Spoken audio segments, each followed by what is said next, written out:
Palabra el senador Damián Cepeda Vidales para presentar sus reservas.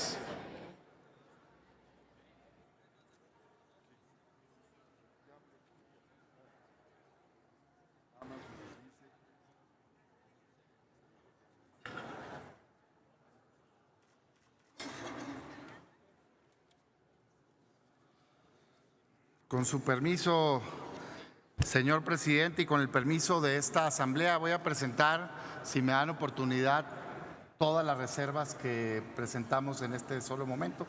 Son 8, espero tomarme el tiempo de no más de una. ¿Sí? Pero bueno, son 8. ¿No? Son 8, pues tenemos tiempo, pues lo que quiero decir. Voy a tratar de ser breve. Tendrá tiempo suficiente para presentar sus reservas, senador. Gracias, presidente. Con el permiso de la asamblea. Si uno analiza en este momento en el que están aprobando la reforma educativa que presentó Andrés Manuel López Obrador, la calidad actual de la educación en México, el resultado es terrible. La prueba PISA, que se hace en alrededor de 70 países a nivel internacional, nos coloca en el muy desagradable último lugar de todos los países miembros de la OCDE. Solo el 0.3% de los evaluados llegan al nivel alto, óptimo, ideal, en materia de ciencias, de matemáticas y de lecturas. ¿Cómo hacen esta prueba? Se la aplican a jóvenes, adolescentes de 15 años para ver si aprendieron en el lapso de su educación primaria y secundaria.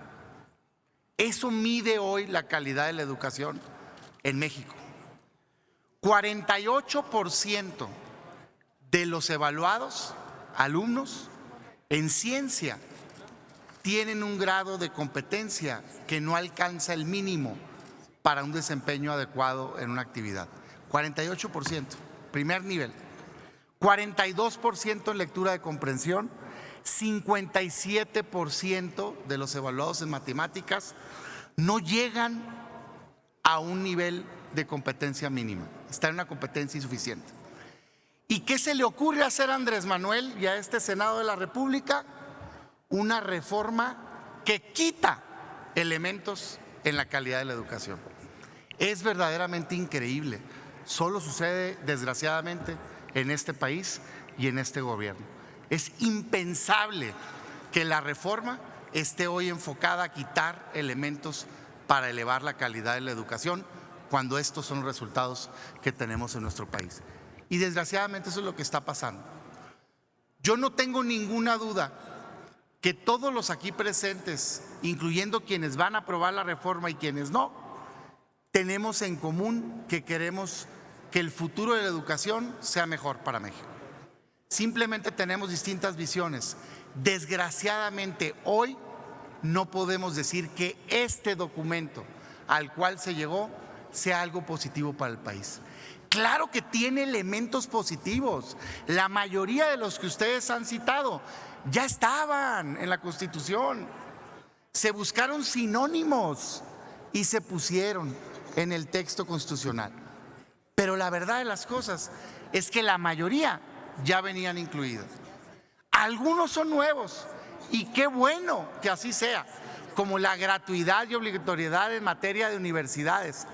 Pero desgraciadamente no va a ser más que un buen deseo, porque no se le acompaña de un solo peso de presupuesto, sino más que una mención genérica, como dicen todas las leyes prácticamente aprobadas, de que la Cámara de Diputados aprobará el recurso necesario para su implementación. Eso y nada, compañeros, perdón que se los diga, pero verdaderamente se traduce en lo mismo. Debió de haberse garantizado el recurso para esas áreas positivas que trae la reforma. ¿Qué tanto se celebra hoy por el presidente y por quienes están aprobando esta reforma? que se quitan cosas. Fíjense nada más, lo positivo de esta reforma es que se le quitan cosas a un texto constitucional. Yo no vengo aquí y nadie del grupo parlamentario está defendiendo un texto ultranza. Todo es mejorable. Nadie está defendiendo una reforma. Por supuesto que hubiéramos podido avanzar, pero esta reforma desgraciadamente no avanza. ¿Y por qué decimos esto? Vamos hablando de 4 temas en particular. El primer tema, y quizá el más preocupante, la politización de las plazas. El artículo 16 transitorio le abre la puerta a regresar al esquema donde el sindicato manejaba a contentillo las plazas. ¿Y por qué lo dice? O al menos hay una confusión. Porque dice textualmente que el artículo 123 constitucional B es el que va a regir en esta materia. ¿Y cuál es ese, compañeros? El que rige al Estado. ¿Y qué dice cuando te vas a la ley de la materia? Entre otras cosas, escalafón, entre otras cosas, el manejo discriminado de las plazas por parte del sindicato. Y muchos dicen, no se preocupen, porque viene un punto y seguido y después dice que la ley en la materia va a regular el ingreso y la promoción. Bueno, pues pareciera que se le dio por un lado gusto al sindicato para tenerlos tranquilos y por eso hoy no están aquí tomando las instalaciones, y por otro lado se puso otro párrafo que pueda calmar al otro sector que piensa distinto. Si de verdad no se quiere regresar al manejo político de las plazas, ¿por qué no querer dejarlo claro en la Constitución? Que diga textualmente que no existe una confusión y que quede claro que no va a haber un manejo discrecional por parte del sindicato. Se supone que coincidimos, al menos eso escucho yo en el discurso, y entonces ¿por qué permitir una redacción de esta naturaleza? Y se dice que ya se compuso, que porque se le puso que bajo la rectoría del Estado. Perdón, compañeros, pero eso ya estaba. No es cierto que de cuando aquí se rechazó al día de hoy ese sea el gran avance.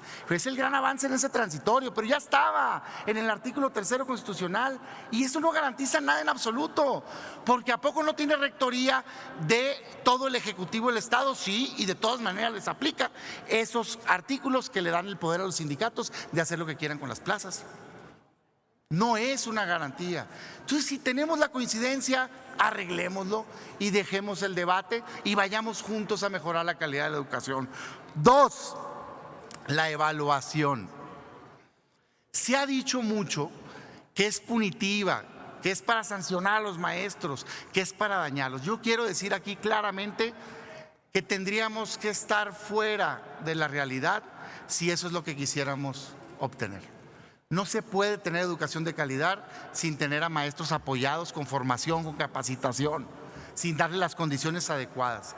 La educación necesita, por supuesto, el interés superior de los niños y adolescentes, pero también todo el apoyo para los maestros.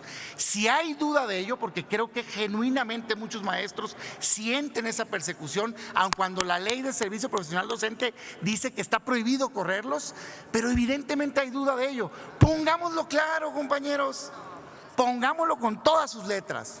La evaluación es para la mejora continua de la educación. La evaluación es para tener un diagnóstico que permita fortalecer, capacitar, invertir en el maestro. Jamás se podrá lastimar los derechos laborales de los maestros. ¿Cuál es el problema de ponerlo así?